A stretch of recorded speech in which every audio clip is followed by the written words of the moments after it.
how drastically the world that we're growing up in is different than the world that our parents grew up in. It's just for the now. Just instant communication. What are you doing? They're standing right next to me, you know? Tons. Just because it's so easy. It's so easy to communicate now. We're bigger dreamers. Ambitious, I would say. And we're moving pretty quick. I started a foundation 2 months ago. Yeah, that's hard. It's so hard to get something like that started up, but More connected, and so I think that sometimes, at least for me, that leads me to think that I know more. I go to school online, so that's like one of the greatest things in the world.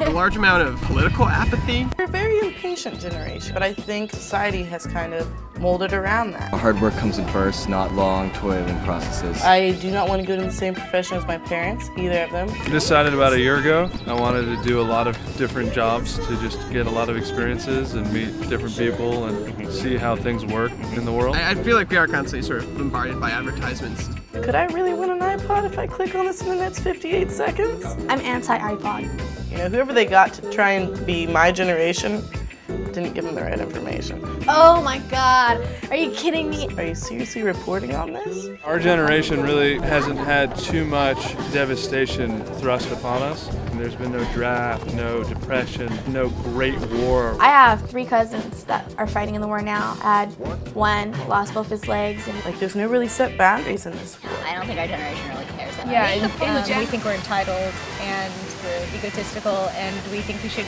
be photographed and on camera. The most over-communicated generation with the least to say. my generation is so spoiled. We're spoiled.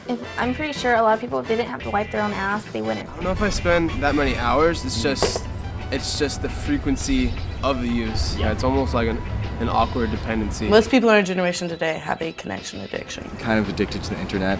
I'm like naked without it. It's been a huge part of my life, and now I can't even imagine college without it. MySpace. I love it and I hate it. It just becomes your electronic leader. I think our generation, we put a lot of emphasis on MySpace and Facebook, instant messenger and email, text message, and we've mastered it. We grew up with it. It was centered kind of for our generation. The major focus of where my time probably all day is spent. All right, check my Facebook. Social girl, people want to get a hold of me. But the risk is, does it replace real friendships? How much we're starting to rely on it, I don't know how safe that is. I mean, I think there's a lot of guilt to make the world a better place because everyone's like, well, the world's gonna die, and so what are you gonna do about it, huh? Yeah. Huh? Every single day walking through campus, someone's pressuring you about some type of activity or organization, group, cause. It's just scary. We mess this one up, there's no second chance. Systems need to change. We are less against the man, I think, just because we have less things to point fingers at. We're like, oh shit, what is wrong here? We had 5,000 kids. Our school was made for maybe 3. One time a girl brought a gun to school. Luckily, she got hit in the head with a Gatorade bottle. She got hit before she could pull it out and shoot anybody. I think that older generations would find it difficult to step into our shoes. I do feel obligated to change my ways, and I have. Am I gonna go out and try to preach to people about it? Oh, sorry, did I make you feel old? I'm so sorry. I can't believe I just answered it like that. You have to accept. If you don't accept it, you're gonna be left behind. Nowadays, because you dream so big, you want people to know how big your dream is. Welcome to the Million Color Revolution.